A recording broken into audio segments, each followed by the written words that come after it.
குருவடிகளே சரணம். Hello friends and viewers, எல்லாருக்கும் வணக்கம். அகத்தியர் அவர்களுடைய பாடல்களும் அதற்கான விளக்கமும் பார்த்துட்டு இருக்கோம். அந்த வரிசையில் இப்போ 11வது பாடல் பார்க்க போறோம். சத்தியே பராபரமே ஒன்றே தெய்வம், சகல உயிர் சீவனுக்கும் அதுதான் ஆச்சு, புத்தியினால் அறிந்தவர்கள் புண்ணியோர்கள், பூதலத்தில் கோடியிலே ஒருவர் உண்டு, பத்தியினால் மனம் அடங்கி நிலையில் நிற்பார், பாழிழே மனதை விடார் பரமஞானி, சுத்தியே அலைவதில்லை சூற்றஞ்சூற்றம், சுழியிலே நிலையறிந்தால் மோட்சம் தானே. சக்தி அப்படின்னா உமை, பராபரம் அப்படின்னா சிவம், சகல உயிர் அப்படின்னா அனைத்து உயிர்களும், பூதலம் அப்படின்னா உலகம், சுழி அப்படின்னா சுழுமுனை. இந்த பாட்டோட பொருள் என்ன அப்படின்னா, சக்தியும் சிவமும் ஒன்றாகி உருவானதே கடவுள், அனைத்து உயிரினங்களுக்கும் சக்தி ஜீவனாகி விளங்கும். இதனை நம் மெய்யறிவால் உணர்ந்தவர்களே புண்ணியவான்கள் ஆவார்கள். இப்படி உணர்ந்தவர்கள் கோடி மனிதர்களிலே ஒருவர் மட்டுமே உண்டு.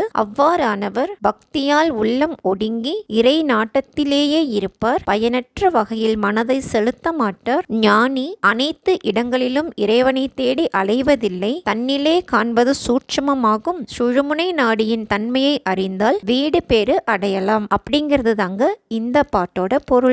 அடுத்தது 12வது பாடல். மோட்சமது பெறுவதற்கு சூற்றம் சொன்னேன், மோகமுடன் பொய்க்களவு கொலை செய்யாதே, காய்ச்சலுடன் கோபத்தை தள்ளி போடு, காசினியில் புண்ணியத்தை கருதி கொள்ளு, பாய்ச்சலது பாயாதே பால் போகாதே, பலவேத சாத்திரமும் பாரு பாரு, ஏச்சலில்லாதவர் பிழைக்க செய்த மார்க்கம், என்மக்கால் எண்ணி எண்ணி பாரீர் நீரே. மோட்சம் அப்படின்னா வீடு பேரு, களவு அப்படின்னா திருட்டு, காசினி அப்படின்னா உலகம், மக்கால் அப்படின்னா மக்களே அப்படின்னு அர்த்தம்ங்க. இந்த பாட்டோட பொருள் என்ன அப்படின்னா, மோட்சம் என்னும் வீடு பேறு அடைவதற்கு சூட்சமத்தை சொன்னேன். காம எண்ணத்துடன் பொய், திருட்டு, கொலையை செய்வது கூடாது. தாக்கும் தன்மையான கோபத்தை விலக்கிவிடு. உலகில் புண்ணியத்தை நினைவில் கொண்டு செய்வாய். எவரையும் தாக்க வேண்டும் என முனையாதே, அதனால் பாழாகாதே. வேத சாத்திரங்களையும் கற்று உணர்வாயாக. இதில் அவர்கள் பிழைப்பதற்காக செய்த வழியை என் மக்களே எண்ணி பாருங்கள். மேல் சாதியினர் தாம் பிழைப்பதற்காக வேதங்களையும் சாத்திரங்களையும் வகுத்தனர். இவர்களின் செயல்களை தெளிவாக உணரவே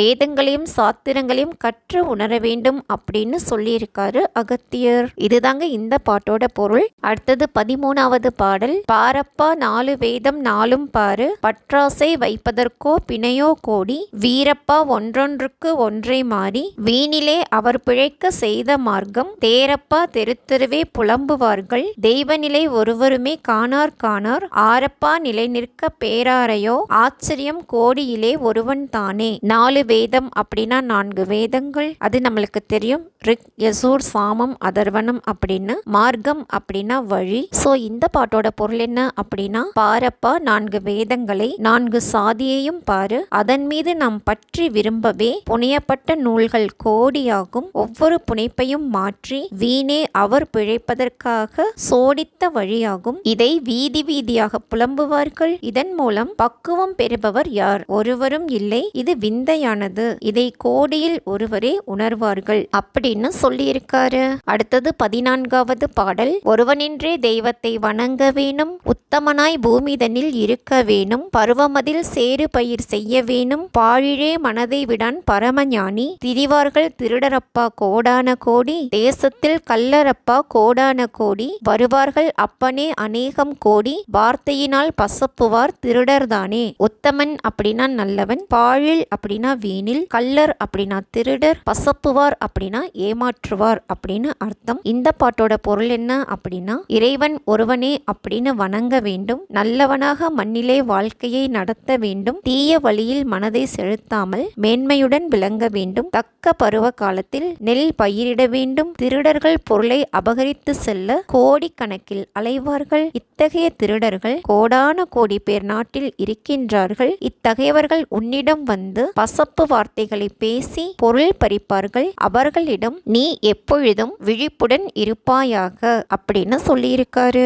அடுத்தது 15வது பாடல். தானின்ற தானேதான் ஒன்றே தெய்வம், தகப்பனும் தாயும் அங்கே புணரும் போது, நானின்று கருப்பிடித்து கொண்டு வந்து நாதனே நீ என்னாலும் வணங்கி நில்லு, கோனின்ற திருடனுக்கு தெரியும் அப்பா, கோடான கோடியிலே ஒருவன் உண்டே, ஏனென்ற மனத்தாலே அறிய வேணும், என் மக்கால் நிலை நிற்க மோட்சம் தானே. புணரும் போது அப்படின்னா சேரும் போது, நாதன் அப்படின்னா இறைவன், மக்கால் அப்படின்னா இந்த பாட்டோட பொருள் என்ன அப்படின்னா, எவராலும் படைக்கப்படாத பரம்பொருள் ஒன்றே கடவுள் ஆவார். தந்தையும் தாயும் இணைந்து மகிழும் போது நான் கருவாகி உருவாக காரணமான கடவுளை வணங்குவேன். திருட்டு கூட்ட தலைவனும் இது குறித்து அறிவான் அப்பா. என்றாலும் இதை அறிந்தவர் கோடி பேரில் ஒருவர்தான். துன்பத்தில் உழலும் மனம் செம்மையாகி இறைவனை வணங்கினால் வீடு பேறு பெறலாம். இறைவனையும் கருவறை ரகசியத்தையும் உணர்ந்தவர் ஞானி ஆவார். மனம், வாக்கு, காயம் அதாவது உடல் இம்மூன்றையும் தூய்மையாக்கி வணங்குவோர் வீடு பேறு பெறுவர் அப்படிங்கிறது தாங்க இந்த பாட்டோட பொருள். என்ன ஃப்ரெண்ட்ஸ், பாட்டோட பொருள் உங்களுக்கு புரிஞ்சிருக்கும்னு நினைக்கிறேன். மீண்டும் 4வது வீடியோல சந்திக்கலாம். தேங்க்யூ.